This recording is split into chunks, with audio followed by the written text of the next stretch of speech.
네, 다음 소식입니다.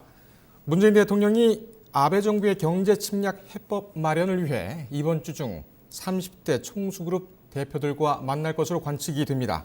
최근 아베 정부가 한 발 물러서는 듯하지만 이 긴장의 끈을 놓을 수가 없는 상황이기 때문인데요. 하지만 정부가 재계를 자주 접촉하는 것은 오히려 기업들에게 부담을 줄 수 있다. 이런 우려도 나오고 있습니다. 보도에 권한나 기자입니다. 문재인 대통령이 광복절을 앞두고 이번 주 초 재계 30대 총수와 만남을 가질 예정입니다. 이번 회동은 일본의 한국에 대한 수출 규제 세계 품목 발표 직후 가졌던 대책회의 이래 두 번째입니다.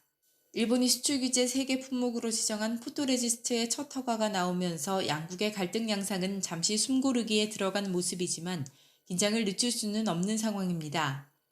일본이 국제사회의 비난에 대해 맹목적인 수출 금지가 아니라는 명분을 내세우기 위해 일시적인 행태를 보이고 있다는 관측입니다. 정부는 일본의 경제 침략에 대한 비상 대응에 나서며 기업인과의 스킨십을 늘리고 민관정 총력 체제를 추구하고 있습니다. 김상조 청와대 정책실장도 지난 8일 5대 그룹 경영진과 만나 수출 규제와 화이트리스트 제외로 인한 기업의 실제적인 피해와 대응책 등을 논의했습니다. 이 자리에는 윤부근 삼성 부회장과 공영은 현대차 사장, 김준 SK이노베이션 사장, 권영수 LG 부회장, 황각규 롯데 부회장 등이 참석했습니다.